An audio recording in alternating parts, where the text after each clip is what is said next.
Just what is the Bhagavad Gita? The purpose of Bhagavad Gita is to deliver mankind from the necessities of material existence.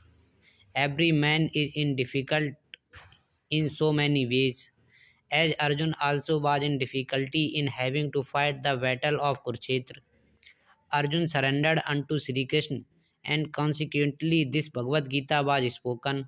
Not only Arjun, but every one of us is full of anxiety because of this material existence. Our very existence is in the atmosphere of non existence. Actually, we are not meant to be threatened by non existence. Our existence is eternal, but somehow or other we are put into asset. Asset refers to that which does not exist. Out of so many human beings who are suffering, there are a few who are actually inquiring about their position, as to what they are, why they are put into this awkward position, and so on.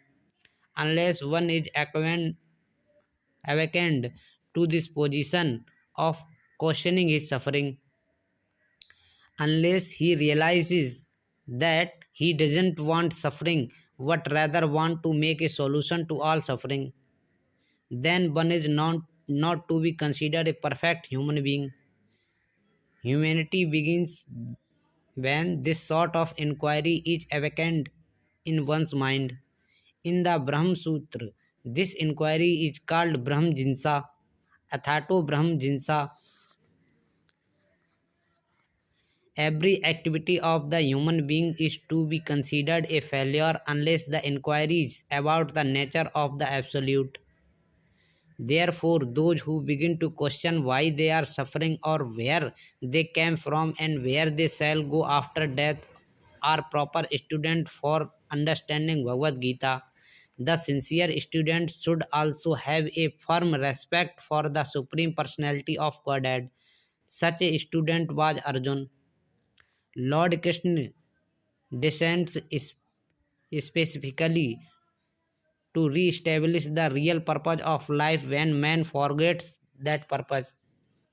Even then, out of many human beings who awaken, there may be one who actually enters the spirit of understanding his position, and for him this Bhagavad Gita is spoken. Actually, we are all swallowed by the tigress of nations, but the Lord is very merciful upon living entities, especially human beings. To this end, he spoke the Bhagavad Gita, making his friend Arjun his student. Being an associate of Lord Krishna, Arjun was above all ignorance.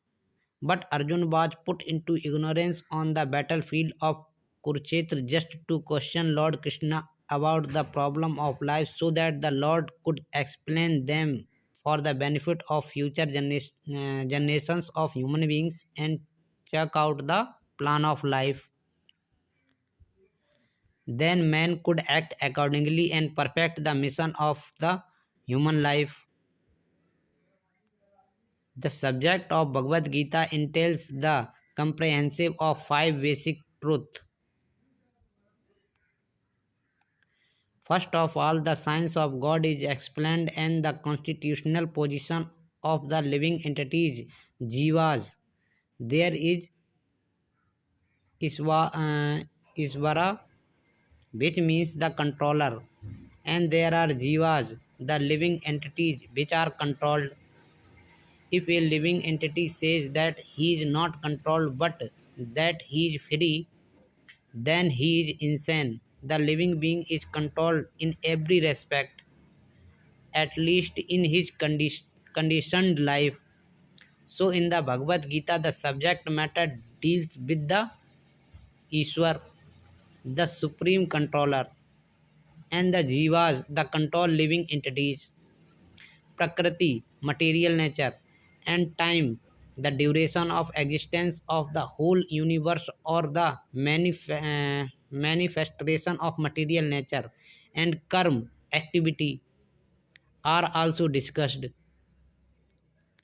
The cosmic manifestation is full of different activities.